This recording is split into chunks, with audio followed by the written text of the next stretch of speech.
Why aren't you eating dinner? My father-in-law asked, seeing us for the first time in a long time for New Year's. He must have noticed that there was only enough food at the dining room table for three. It happens all the time. What? My father-in-law looked curiously across the table at my mother-in-law and husband. What exactly do you mean by it happens all the time? A daughter-in-law who can't give her mother-in-law grandchildren would have to be a slave, wouldn't she? My mother-in-law responded casually while chewing on the hamburger steak I had made. That's right. Ruby is our slave. She stays in the kitchen to take care of us while we eat, my husband chimed in, echoing his mother's sentiment. As expected, he continued, he took me to his mother's every weekend to help her with housework, even though you couldn't give her grandchildren. I'm letting you stay here. You should appreciate her and do the best you can for my mom. I didn't want to go to my in-laws' house, but I had made a commitment. Even if I refused to go, my husband would verbally force me. He knows I have a short temper and difficulty finding my words. Mom, I brought a slave. He even greeted me that way recently. What are you talking about? My father-in-law seemed offended by the way my mother-in-law and husband referred to me as a slave. That's not how a normal family with children behaves. Ruby, it's not your fault. You should stop bullying her. What do you mean? You're the one that lives so far away, so stay out of the problem, my husband snapped back. That's right, Dad. Don't tell me what to do. You didn't have to watch Mom lose the possibility of having grandchildren, my mother-in-law added, with a tone that sounded like they were mocking my father-in-law. I tossed the coffee beans in the grinder while listening to their conversation. My mother-in-law and husband always ordered me to bring them coffee as soon as they finished eating. I was so busy with shopping for my mother-in-law that I only had time to eat a piece of sweetbread earlier. Come on, I'm hungry too. I'm not sure what I'm doing, I muttered to myself as if escaping from the grinder's blade. A single coffee bean fell to the floor. My name is Ruby and I'm a 37-year-old housewife. During the weekday lunch hours, I work part-time in the kitchen of a family restaurant. My husband and I rent an apartment. I used to work at the same local bank as my husband, but I left 3 years ago to focus on fertility treatment. We were unable to have children, so we sought medical attention and were told that the problem was on my side. After a year of treatment, I was told that it is impossible for me to get pregnant. My mother-in-law and husband changed shortly after that. Originally, we were both working and managing our own income and budgets. When I decided to leave my job, my husband took on the responsibility of covering our living expenses. He managed our savings, paid the bills for rent and insurance, and started giving me a monthly allowance. At first, we were able to live comfortably on $1,000 a month. However, when we stopped pursuing fertility treatments, my husband suggested we could save money. Since we don't have fertility treatments anymore, you can save money, were his first words after we made the decision to stop trying to conceive. Because of the financial burden of the treatment, I've been giving you more money for living expenses, but you don't need it anymore. You can go back to work if you want, he added. True to his word, he gradually reduced the amount he gave me, first $800, then $600, and eventually $500 a month. There was a time when I desperately tried to find work, but even then, my mother-in-law interfered. Working as a full-time employee is not good for a wife, she asserted. If you don't share the housework, she will divorce you. So you're saying I shouldn't work? I questioned. Of course, if it's only part-time, then fine. You need to devote yourself to Carl and serve me. You can't even have grandchildren, so it's the least you can do, she replied. Despite enduring painful treatments, I couldn't conceive. My mother-in-law's attitude towards me changed drastically. She'd call me frequently, asking me to run errands, and I worked every weekend at their house. No matter what I did, she found fault and complained incessantly. Why are you folding laundry like that? Why not put the corners together and fold it correctly and neatly? Do it again, she'd scold, even throwing the laundry onto the floor once. It seemed like she relished in hurting me. One evening after dinner, my father-in-law noticed my distress and offered to take me out for a drink. I'm going out for a drink. Do you want to join me? He asked, showing concern for my well-being. His kindness touched me deeply, and I couldn't help but cry. I saw that, and if you want, you can vent to me, he reassured. He took me to a local bar where we sat across from each other, sharing a beer and a whiskey soda. As we ordered mixed nuts and a salad, his compassionate presence was a welcome relief from the turmoil at home. I could tell Elizabeth and Carl were being rude to you, my father-in-law began, taking a sip of beer. He listened attentively as I poured out my grievances about how his wife and son had treated me since I stopped fertility treatments. I'm blamed for not being able to have children and am forced to run errands, I confided. My husband wouldn't let me work full-time, and he's reduced my living expenses since we stopped the treatments. Now, he only gives me $500 a month. What I hate most is being called a slave, I continued. Elizabeth is not happy unless she gets her way. She wasn't like this before, but she became selfish after having Carl. She would yell at me so much that I began to dislike her, and now we pretend to be a happy couple. Do you think it's because he doesn't want to be with me? I'm jealous my father-in-law has a place to escape to, I admitted. You're not tough enough to make yourself heard, he observed. Yeah, but venting to you makes me feel better, I admitted gratefully. Good, that makes me happy, he said before we had one more beer and one more whiskey soda before leaving the restaurant. However, as soon as we arrived back home, the situation escalated. I'm back, I announced as I opened the door, only to find my mother-in-law and husband standing there. Dad, did you have a night out with my wife? My husband questioned, eyeing both of us. What? I just invited Ruby for a drink, my father-in-law clarified. What kind of relationship is this that you can go out for drinks together? My mother-in-law interjected angrily. Just like your husband said, I retorted, feeling the tension mounting. What are you thinking, Ruby? Isn't it wrong for a wife to go to a bar with a man? You can't give me grandchildren, but you still have desires, my husband accused, joining in the finger pointing. Enough. A powerful voice echoed as if thunder had struck. My father-in-law was enraged, staring down Carl and Elizabeth. What is it with you? All I wanted was for Ruby to relax, he thundered, his anger palpable. The rage sped up my heart rate, I thought, noting the intensity of the moment. Mild men or people can become more difficult to deal with when injured, I mused, watching Elizabeth shudder at her name being called. Was she scared of him, or did she have something to hide? You said what kind of relationship do you have with your father-in-law that you go out drinking together? My husband challenged. That's my daughter-in-law is treated like a slave, and I took her to get her mind off it. That's what happened because of Ruby, my father-in-law clarified, cutting through the tension with his explanation. I can't have grandchildren, my mother-in-law's accusation hung in the air, a barb aimed directly at me. The words ignited a desire to yell, to defend myself against her constant blame for not providing her with grandkids.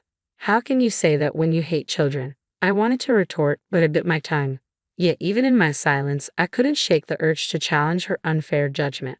Well, grandchildren are different than other children, aren't they? I finally spoke up, my voice edged with frustration. That said, I don't think you wanted grandchildren enough to treat Ruby like this. You're just making an excuse to point the finger at her. My mother-in-law seemed about to respond, but then she abruptly averted her gaze. Was she tongue-tied or perhaps fearful of her husband's reaction? Carl, wait, my attention shifted to my husband. I heard you only give Ruby $500 a month for living expenses.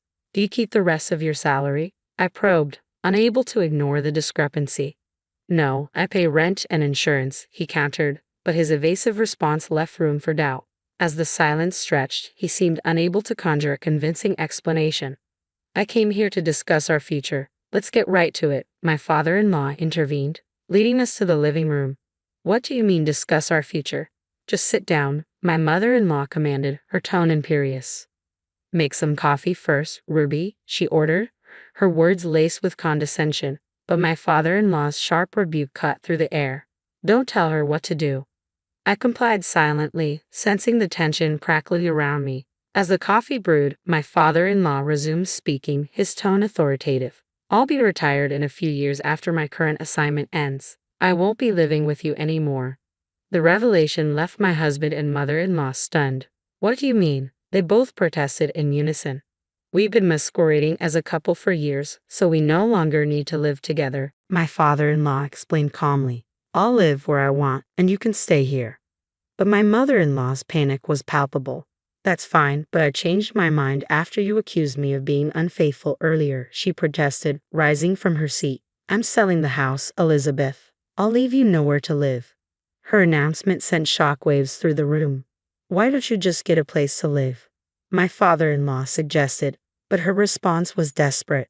How am I going to do that? I can pay the rent. Get Carl to help you, my father-in-law suggested, unaware of the financial strain. He only gives her $500 a month. I'm sure he can pay for you. But my husband's nervousness betrayed him as he struggled to respond. That's not possible, he stammered, his discomfort evident. We don't have any money. If I do that, I won't be able to pay Mom's debt.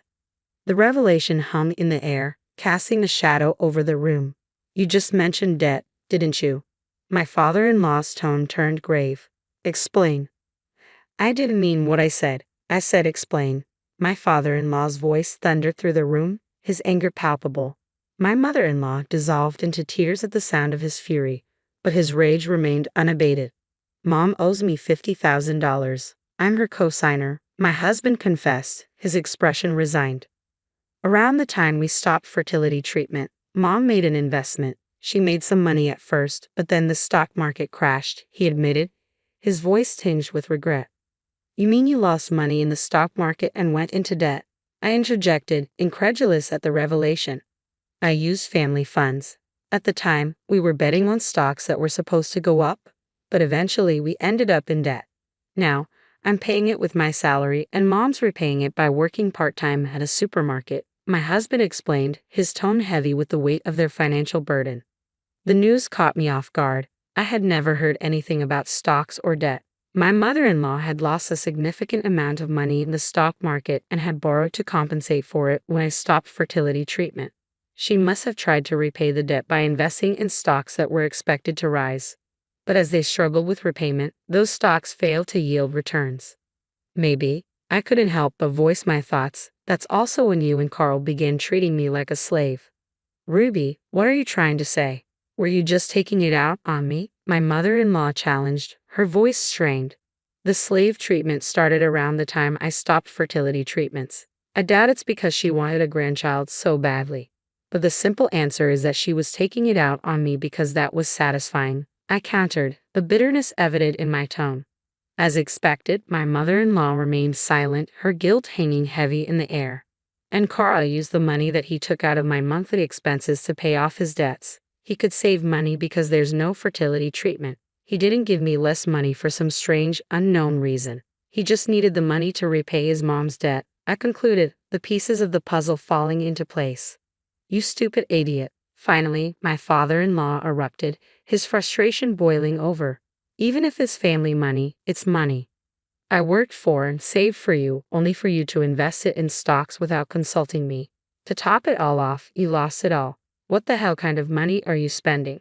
My father-in-law exploded, his frustration boiling over.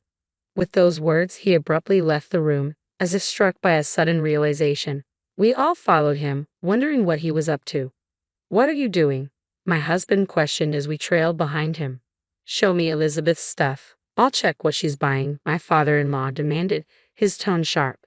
Stop, Elizabeth cried, her voice tinged with panic, but her husband paid her no heed. He swung open the closet door, revealing a trove of luxury handbags. Rudy, are these bags expensive? They're all luxury items costing over $1,000, my father-in-law remarked, his tone incredulous. As he opened a small drawer in the corner of the closet, an array of accessories greeted our eyes, rings, necklaces, and earrings, some adorned with diamonds, rubies, and other precious stones. Picking up a ring, I noticed the engraving indicating it was made of 18-karat gold. Elizabeth, you bought all these expensive things without telling me? My father-in-law's disappointment was palpable. I'm sorry, but, Elizabeth began, but her husband cut her off with a look of disgust. All this spending, investing in stocks without my permission, and treating Ruby like a slave. Divorce. I want a divorce, and I won't take no for an answer, he declared, his voice resolute. But how am I supposed to live? Elizabeth protested, her voice trembling. Talk to Carl. I'll sell this house and land immediately. You can sell these bags and jewelry to pay for the move, my father-in-law retorted, leaving Elizabeth speechless. My husband, no longer wearing his arrogant demeanor, nodded silently, his gaze averted. The next day, my father-in-law presented 2 sets of divorce papers. Here, Ruby. If you want to file for divorce too, he offered, handing one to me. I glanced at my husband, who sighed and turned away. Of course, I wanted a divorce, but more importantly, we wanted alimony from these people. That night, as I lay awake, I pondered the events of the past years. How long had I suffered in silence? What did I want now? I had once yearned for a child, enduring agonizing fertility treatments, only to realize I couldn't conceive. I continued my story, holding back the tears welling in my eyes. All the painful tests and treatments I endured in hopes of becoming a mother seemed futile now. No matter how hard I tried, I couldn't have a baby. As I grieved, Carl informed me that since I no longer needed fertility treatment, he would reduce my living expenses. What are you saying? This is all Carl's fault, Elizabeth interjected, her voice sharp. My father-in-law's horror was palpable, and my mother-in-law fell silent, her accusations hanging in the air. She had blamed me for not giving her a grandchild and then treated me like a slave. Do you know how hard it was for me? I demanded, my frustration boiling over. Naturally, there was no response from Elizabeth or Carl. In the end, Carl's actions were driven by his need to pay off debts, while Elizabeth sought an outlet for the stress of financial losses in the stock market. I want you to reimburse me for this, I declared, my voice firm. What if I say I won't pay? Carl retorted defiantly. Sure, I'll talk to my lawyer, I shot back, my resolve unwavering. After the new year, my father-in-law officially divorced my mother-in-law. Within days of putting his house on the market, he found a buyer who intended to tear down the old house and clear the land to build a new one. Left with nowhere to stay, my mother-in-law moved into a rundown apartment, barely holding together.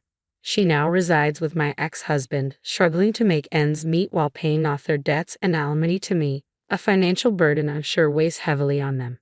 Meanwhile, I found solace in a beautiful little apartment and secured a clerical job at a security company, thanks to my father-in-law's support. He encouraged me to utilize my accounting knowledge and skills from working at a bank. I want you to be happy. If you ever need help, just tell me anything, he reassured me, his unwavering support a beacon of hope.